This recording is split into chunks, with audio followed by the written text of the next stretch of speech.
Hello, everyone. My name is Haley McBride, and today I'm going to be talking about my Religion 1110 final project. So let's get right into it. Part number one, my question. So my question is, why is singing a common practice in Baptist church services? The exact question that I searched was, why is singing common in Baptist churches? And I searched that into Google to get these results. Okay, now let's get into parts two and three. My sources and my bias statements and my credibility statements are going to be on the same slide. Okay, so for my first source, I had an article called Choosing Songs for the Gathered Church. It was written by Kevin Mungens for the Baptist Bulletin, and it was published on October 30th, 2009. So in this article, Mungens is talking about the tradition of singing in Baptist churches and how that's a tradition that's been going on for many years. He mentions that, quote, previous generations of Baptist leaders put great emphasis on selecting the psalms and hymns that they would then sing with their congregation, end quote. He even goes so far as to say, quote, let me make this clear. If your church is not singing the great historic songs of our common faith, you are missing a significant aspect of the gathered church, end quote. So while this does not explicitly mention a reasoning behind the singing, it does kind of exemplify the importance of singing in the Baptist faith. But Mungens also suggests that in some Baptist churches today, the purpose of singing has moved on from something that helps Baptists reflect on God's word, and it's kind of more from just something else that the primary function is to settle rowdy kids at the start of Mass or to allow people arriving late a last couple of minutes to find their seats. So it's a bit of a bleak outlook on the purpose of singing in the Baptist faith. Okay, so let's get into my credibility and bias statements. Um, so as for bias, Kevin Mungens is the editor of the Baptist-oriented Baptist Bulletin magazine and website. So he's a practicing member of the Baptist faith, and that means he may not be an objective source. And for credibility, this website is registered as an organization rather than a .com site, which does help its credibility. The About Us section of the website states the Baptist Bulletin began as a 4-page piece in January 1933, with the stated objective to maintain a testimony to the supernaturalism of Christianity as opposed to the anti-supernaturalism of modernism. So it does set itself up as being against, quote, modernism, and also claims to be a source for Baptist churches. And that statement against modernism is really what makes me somewhat wary of the credibility, because that can mean a number of things, and it's not explained further on this site, so I will say that this is not a credible source. Okay, so let's get into my second source. All right, so my second source was an article called Now Training in Church Music, written by Norman Jameson. It was written for the Baptist News Global, and it was published in 2018 on September 10th. And in this article, Jameson shares similar stories of Baptists that feel like while their practice of singing is vital to how they worship, it's also kind of been losing relevance in their communities lately. However, Jameson shares a less bleak outlook than the previous article and suggests that many cases of modern hymns and the act of singing itself is a way to reach out to the community and relate times of hardship among the community. Jameson lists a few of these topics, saying, quote, modern hymns address divorce, domestic or community violence, justice and reconciliation, peacemaking, and the dignity of all persons, end quote.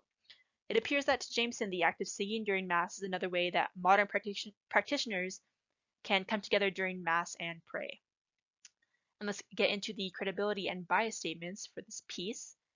So as far as bias, Norman Jameson is heavily involved with his religious community. On his website at www.wordsanddeeds.me, he talks about being a member of the Ardmore Baptist Church in Winston-Salem, which means he is also a practicing Baptist. He works with different Christian organizations and describes himself as a writer and fundraising consultant. So for these reasons, he seems like he's probably biased. And as far as credibility goes, this article comes from a website registered as a .com, which hurts the credibility. And as mentioned earlier, the writer of the article describes himself as a fundraising consultant, which does lead me to believe that there could be a form of fundraising going on in this article, especially because the article also, especially because the website also explicitly states that 90% of their annual budget comes from donations.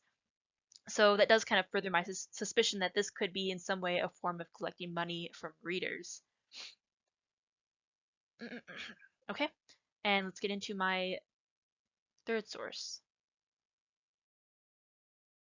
I had an article called Singing Psalms and Baptist Worship written by Justin Wainscott for the Center of Baptist Renewal, which was published on the 12th of July, 2018. And in my opinion, Wainscott offers the most direct answer as to why Baptist hymns, quote, demand to be sung, as he puts it. He lists three reasons why Baptist hymns are sung, namely that they are biblical, historical, and practical, which means that, respectively, they are explicitly meant to be sung from the biblical text that they originate from. They follow thousands of years of tradition that originated from what Wainscott refers to as the early church, and that it serves as a meaningful supplement to other prayers and the practice of worship. So Wainscott goes on to say that this is part of a Baptist heritage quote, and I think that it makes clear just how valuable the act of singing is to the Baptist faith.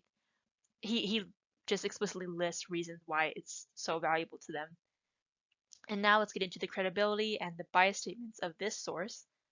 So as far as bias goes, Justin Wainscott is, according to this website and the seminary website, an assistant professor of Christian ministry and director of discipleship and campus ministries at the Southwestern Baptist Theological Seminary in Fort Worth, Texas. He has a Doctor of Ministry degree from the Southwestern Baptist Theological Seminary, a Master of Divinity degree, and a BA from Union University. He is a scholar, so that's in his favor. However, he's also a practicing Baptist, so he likely has some personal biases when talking about this topic, regardless of his education. As far as credibility goes, like I mentioned earlier, the writer does have several degrees and accreditations in the topic of religion, which does help his credibility. However, the website that hosts this website is a .com site, so that hurts it. The website calls themselves a group of Orthodox evangelical Baptists committed to retrieving the beliefs and practices of the historic Christian church for the sake of contemporary Baptist renewal. So they seem to heavily encourage Baptist traditions on their site. Otherwise, not much else is mentioned about them, including how they are funded, and that combined with the fact that this is a .com site, which means it's a company essentially, makes me hesitant to say that they are credible. So I did put them as that they were not credible. Okay, and now we will get into section 4, which is my conclusion.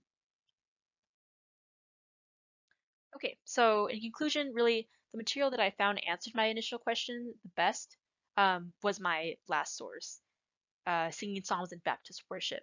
It had a clear list of reasons that singing is an important part of Baptist worship, and it was written by someone with clear experience in both the religious field and Baptist practices themselves.